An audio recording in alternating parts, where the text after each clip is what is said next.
नमस्कार स्वागत करुछि आज मुख्य गुरुत्वपूर्ण खबर को आपको दर्शक बंधु एवं आम हस्तगत होता खबर रही सुभद्रा योजना संपर्कित नुआ अपडेट कौन कहले सरकार जानिबा से संपर्क 17 आवेदन कले केबे मिलिबो सुभद्रा टंका से संपर्क में जानिबा एवं वर्तमान किभली भाव में सुभद्रा टंका को उपमुख्यमंत्री बड़ बयान रही जो मैंने 17 पर आवेदन करेंगे से माने टंका पाइबे कि नहीं से संपर्क में संपूर्ण स्पष्ट करिसेंती उपमुख्यमंत्री। तेबे जानिबा सुभद्रा योजना संपर्कित विशेष गुरुत्वपूर्ण खबर को आपंक आगे विस्तृत भाव में वर्णना करी से आप निश्चित भिडियो को प्रथम शेष पर्यंत देखिए। जब भिडियो भल लगे पाखे लाल बटन निश्चित सब्सक्राइब करेंगे पाखे आसुवा बेल आइकन बजाइदेवे ऊपर आसुवा ऑल नोटिफिकेशन क्लिक करके भूलें जहाँफल एभली भिडियो सर्वप्रथम आपण निकट में पहुंच पार। तेज आसतु जानिबा आज सुभद्रा योजना संपर्कित विशेष गुरुत्वपूर्ण सूचना। आसंता काली ही लक्ष लक्ष महिला सुभद्रा योजनार टंका पाइबे। तेबे जो माने 17 तारिख रे पंजीकरण करिवे सेमानकु केबे मिलिबो टंका। प्रथम किस्ती पई सेमाने योग्य हेबे तो द्वितीय किस्ती रे काहाकु मिलिबो टंका ए समस्त द्वंद्व दूर करिसेंती उपमुख्यमंत्री प्रभाती परिडा। सुभद्रा योजना को नै सारा राज्य रे चर्चा। आसंता काली अर्थात सेप्टेम्बर 17 तारिख रु आरंभ हेबाकु जाउछि सुभद्रा योजना। एथिपाई राज्य सरकार कहते भव्य आयोजन राज्यर लक्ष लक्ष महिला अकाउंट को जीव सुभद्रा टंका।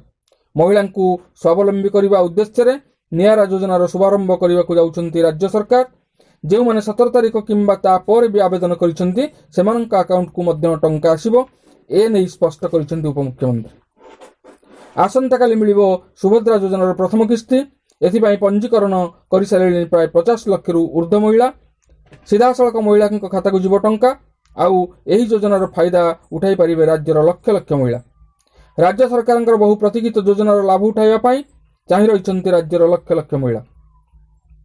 आसंता काली अर्थात सेप्टेम्बर 17 तारिख रे प्रधानमंत्री नरेंद्र मोदी जन्मदिन थिबा बेले से निजे ओडिशा ग्रस्त आसुचंती आउ एठारे पीएम मोदी निजे एही योजनार शुभारंभ करिवे। एथिपाई भुवनेश्वर जनता मैदान रे प्रस्तुति प्राय शेष पर्याय रे पहुंची। तेबे सुभद्रा योजना रे वर्तमान सुधा प्राय 50 लाख रु ऊर्ध्व महिला आवेदन कर सारे किंतु जो माने आवेदन करि नाहंती सेमाने मध्य व्यस्त हेबा उचित नुहे बोली कहिसंती उपमुख्यमंत्री। गाइडलाइन अनुसार समस्त योग्य हिताधिकारी सुभद्रा टंका पाइबे बोली कहिसंती मंत्री। खाता को आसीछि सुभद्रा टंका। टेस्टिंग पई अकाउंट रे एक गोटी टंका आसीछि आउ 17 तारिख रे आसीबो पूरा टंका। सुभद्रा हिताधिकारी खुशी कहले न सरे कारण टेस्टिंग पई अकाउंट को टंकाटी आसिया परे पूरा टंका आसिबा पक्का होइछि। राज्यर विभिन्न स्थान रे महिला अकाउंट रे एही बोली टंकाटी जमा होइछि। आसंता काली ही लक्ष लक्ष महिला सुभद्रा योजनार फायदा उठाइबे। तेबे जेउ माने 17 तारिख रे पंजीकरण करिवे सेमानकु केबे मिलिबो टंका। प्रथम किस्ती पई सेमाने योग्य हेबे कि नाही द्वितीय किस्ती रे काहाकु मिलिबो टंका ए समस्त द्वंद्व दूर करिसंती उपमुख्यमंत्री प्रभाती परिडा। आसंता काली सुभद्रा योजनार शुभारंभ भुवनेश्वर जनता मैदान रे योजनार शुभारंभ करिवे प्रधानमंत्री नरेंद्र मोदी। लोकंको पाखकु जीव प्रथम किस्ती रे 5000 टंका पाइबे हिताधिकारी। तेणु सुभद्रा योजना को नहीं राज्यव्यापी लगी रही उत्कंठा। सबुठू गाँ सबुठी एवं सुभद्रा चर्चा। सुभद्रा पई चारिआडे उत्साह। पदयात्रा प्रस्तुति पूर्व अकाउंट को आसिला टेस्टिंग टंका। परीक्षामूलक भाव में 1 टंका पठाइबा परे महिलांकर उत्साह कहले न सरे। सेथिबाई पदयात्रा रे एमानकर जोश बारी हुई पड़ुछि। खुशी रे कैमरा आगरे निजर मोबाइल रे थिबा मेसेज को देखाउछन्ती महिला। निज जन्मदिन रे प्रधानमंत्री सुभद्रा हिताधिकारी मानकु सुभद्रा टंका भेटी देबे जहाकु नै सुभद्रा संबंध रे जनसचेतनता सृष्टि करिया पई भुवनेश्वर रे अनुष्ठित होइतिबा पदयात्रा। जन्मदिन रे प्रधानमंत्री नरेंद्र मोदी भुवनेश्वर आसी सुभद्रा हिताधिकारी मानकु टंका भेटी देबे। काली भुवनेश्वर हेबो बड़ कार्यक्रम। एथिपाई सरकारी स्तर रे कार्यक्रम शेष पर्याय रे पहुंची। कार्यक्रम पई जनता मैदान प्रस्तुति समीक्षा करिसेंती मुख्यमंत्री मोहन माझी। आ एहार भितरे महिला हिताधिकारी अकाउंट को आसी टंकाटे सुभद्रा योजना रे लाभ पाइबा पई आवेदन करिथिबा किछि हिताधिकारी अकाउंट को टंकाटे आसीछि। बाकी टंका 17 तारिख रे आसीबो। राज्यर विभिन्न जिल्ला रे एही बोली किछि महिलांकर बैंक अकाउंट रो लिंक परीक्षा पई टंकाटे आसीछि। प्रथमे टंकाटी आसिया परे खुशी जाहिर करिसेंती हिताधिकारी।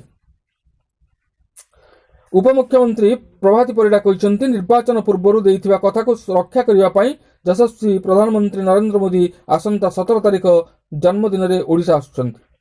ଆସନ୍ତା 17 ତାରିଖରେ ଶୁଭାରମ୍ଭ ହେବ ବହୁ ପ୍ରତୀକ୍ଷିତ ସୁଭଦ୍ରା ଯୋଜନା। 15 ତାରିଖ ଯାଏଁ ଯେଉଁମାନେ ଆବେଦନ କରିଥିବେ ସେମାନଙ୍କ ପାଖକୁ 17 ତାରିଖରେ ବ୍ୟାଙ୍କକୁ ପ୍ରଥମ କିସ୍ତି ଯିବ ବୋଲି କହିଛନ୍ତି ଉପମୁଖ୍ୟମନ୍ତ୍ରୀ। ମହିଳାମାନଙ୍କର ଆର୍ଥିକ ଉନ୍ନତି ପାଇଁ ସେମାନଙ୍କୁ ସ୍ୱାବଲମ୍ବୀ କରିବା ପାଇଁ ସିଧାସଳଖ ସୁଭଦ୍ରା ଯୋଜନା ଅର୍ଥରାଶି ସିଧାସଳଖ ଆକାଉଣ୍ଟକୁ ପଠାଯିବ ବୋଲି କହିଛନ୍ତି ଉପମୁଖ୍ୟମନ୍ତ୍ରୀ। ଏବେ ସୁଦ୍ଧା ସୁଭଦ୍ରା ଯୋଜନା ପାଇଁ ଆବେଦନ କରିସାରିଲେଣି 50 ଲକ୍ଷରୁ ଉର୍ଦ୍ଧ୍ୱ ମହିଳା। ଆଗକୁ ସଂଖ୍ୟା ଆହୁରି ବଢ଼ିବ ଏବଂ ସେପ୍ଟେମ୍ବର 17 ସୁଦ୍ଧା 1 କୋଟି ମହିଳା ପଞ୍ଜୀକୃତ ହେବାର ଲକ୍ଷ୍ୟ ଅଛି ବୋଲି ଉପମୁଖ୍ୟମନ୍ତ୍ରୀ କହିଛନ୍ତି। ରାଜ୍ୟରେ ଆରମ୍ଭ ହୋଇସାରିଛି ସୁଭଦ୍ରା ଯୋଜନାର ପଞ୍ଜୀକରଣ। ବିଭିନ୍ନ ଅଙ୍ଗନବାଡି କେନ୍ଦ୍ର, ମୋ ସେବା କେନ୍ଦ୍ରରେ ଲାଗିଛି ମହିଳାମାନଙ୍କର ଭିଡ଼। ମହିଳାମାନଙ୍କୁ ଆର୍ଥିକ ଭାବରେ ସଶକ୍ତ କରିବା ପାଇଁ 2ଟି କିସ୍ତିରେ ବର୍ଷକୁ 10,000 ଟଙ୍କା ଦେବେ ସରକାର। ଜାରି ହୋଇଛି ଗାଇଡଲାଇନ୍। ଆବେଦନକାରୀମାନଙ୍କ ନାଁରେ ଆଧାର କାର୍ଡ ଓ କାର୍ଯ୍ୟକ୍ଷମ ବ୍ୟାଙ୍କ ଆକାଉଣ୍ଟ ଥିବା ଆବଶ୍ୟକ। ବ୍ୟାଙ୍କ ସହ ଆଧାର ସଂଯୋଗ ହୋଇଥିବା ଜରୁରୀ। ତା ସହିତ ହିତାଧିକାରୀଙ୍କର ମୋବାଇଲ ନମ୍ବରଟି ମଧ୍ୟ ଆଧାର କାର୍ଡ ସହ ଲିଙ୍କ ହୋଇଥିବା ଆବଶ୍ୟକ। ମନେ ରଖିବା ଉଚିତ ଯେ ଆଧାର କାର୍ଡ EKYC ହୋଇଥିବା ଆବଶ୍ୟକ, ନଚେତ ମୋବାଇଲ ନମ୍ବର ସହିତ ଆଧାର କାର୍ଡ ଲିଙ୍କ ହୋଇପାରିବ ନାହିଁ। ସୁଭଦ୍ରା ଯୋଜନାରେ 21 ବର୍ଷରୁ 60 ବର୍ଷ ପର୍ଯ୍ୟନ୍ତ ମହିଳା ସାମିଲ ହୋଇପାରିବେ। ଏନେଇ ଗାଇଡଲାଇନ୍ ସ୍ପଷ୍ଟ କରିସାରିଛନ୍ତି ରାଜ୍ୟ ସରକାର। ବର୍ଷକୁ 2ଟି କିସ୍ତିରେ ମହିଳାମାନଙ୍କୁ ଟଙ୍କା ମିଳିବ। ପ୍ରତ୍ୟେକ କିସ୍ତିରେ ମହିଳାଙ୍କର ଆକାଉଣ୍ଟକୁ ସିଧାସଳଖ ଟଙ୍କା ଆସିବ। ରାକ୍ଷୀ ପୂର୍ଣ୍ଣିମା ଏବଂ ମହିଳା ଦିବସରେ ମିଳିବ ଟଙ୍କା। ଏ ଥିଲା ସୁଭଦ୍ରା ଯୋଜନା ସମ୍ପର୍କିତ ଏକ ବିଶେଷ ଗୁରୁତ୍ୱପୂର୍ଣ୍ଣ ସୂଚନା। ଆଜି ପାଇଁ ଏତିକି। ପୁଣି ଦେଖା ହେବା ଆଗାମୀ ଭିଡ଼ିଓରେ। ରହୁଛି। ଧନ୍ୟବାଦ।